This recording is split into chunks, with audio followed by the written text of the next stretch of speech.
बिस्मिल्लाहिर्रहमानिर्रहीम। अस्सलाम वालेकुम। With a different perspective Imran में मैंने एक बार फिर आप लोगों के साथ हाजिर।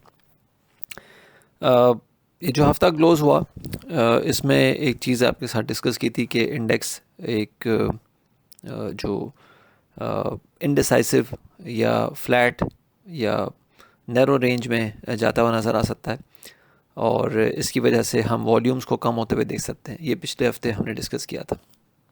अगर हम इस हफ्ते की बात करें तो ना सिर्फ इंडेक्स उसी रेंज में मूव किया जो रेंज आपके साथ डिस्कस की थी, बल्कि वॉल्यूम्स भी हमने कम देखे, जो कि पिछले हफ्ते के मुकाबले में KSE 100 इंडेक्स स्टॉक्स ने 1 मिलियन का एक और नया लो जो है वो पोस्ट किया वॉल्यूम्स में। पिछले हफ्ते हमने डिस्कस किया था कि इंडेक्स का जो एक लो बन सकता है या जो एक बॉटम फॉर द वीक नज़र आ सकता है वो 39,500 तक का आ सकता है, और जो top for the week discuss किया था वो 40,500 तक किया था। तो अगर हम देखें तो 39,482 का इंडेक्स ने एक लो पोस्ट किया और 40,549 का एक हाई पोस्ट किया, जब ये क्लोजिंग 40,049 पे आई। तो इनफैक्ट जो रेंज आपके साथ डिस्कस की थी उसी रेंज में इंडेक्स रहा और एक और फ्लैट क्लोजिंग हमने देखी 48 पॉइंट्स के एक नेट गेन के साथ, जो कि पिछले हफ्ते 58 पॉइंट्स थे, इस हफ्ते 48 पॉइंट्स हुए।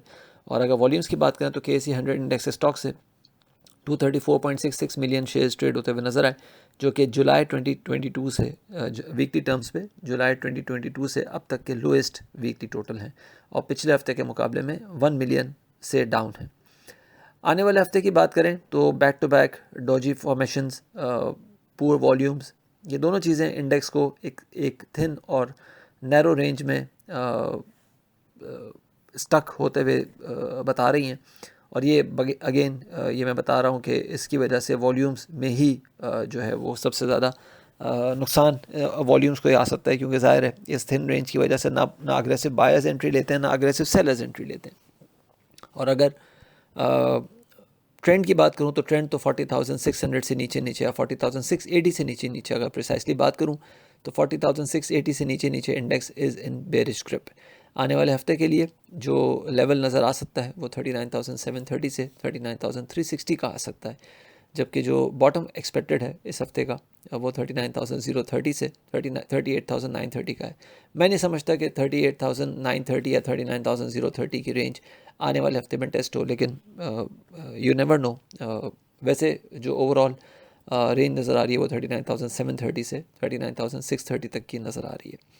जो अपसाइड पे 40,350 से 40,500 की रेंज रिस्ट्रिक्ट कर सकती है किसी भी एक अपसाइड मोमेंटम को, जबकि टॉप फॉर द वीक, जो कि अगेन मैं नहीं समझता कि ये टॉप फॉर द वीक लगे, लेकिन you never know, 40,890 is the expected top for the week. Strategy overall sell on strength. हाँ, कुछ एक्सेप्शंस हैं जो मैंने जो आप लोग मेरे प्रीमियम क्लाइंट्स हैं या प्रीमियम सब्सक्राइबर्स हैं, आपके साथ मैं व्हाट्सएप मैसेजेस के थ्रू या जो ट्रेडिंग स्ट्रेटजी रिपोर्ट है उसके थ्रू आप लोगों के साथ एक मिनिमल एक्सपोजर के साथ रिक्वेस्ट बार बार कर रहा हूँ कि अपने एक्सपोजर्स को लो रखें, और कुछ स्टॉक्स बताए हुए हैं उनमें आप देख सकते हैं काम करना ऑन द बाय साइड, लेकिन overall strategy is sell on strength. अपना ख्याल रखिएगा, अपनी राय से प्लीज़ ज़रूर आगाह कीजिएगा। थैंक यू, अल्लाह हाफिज़।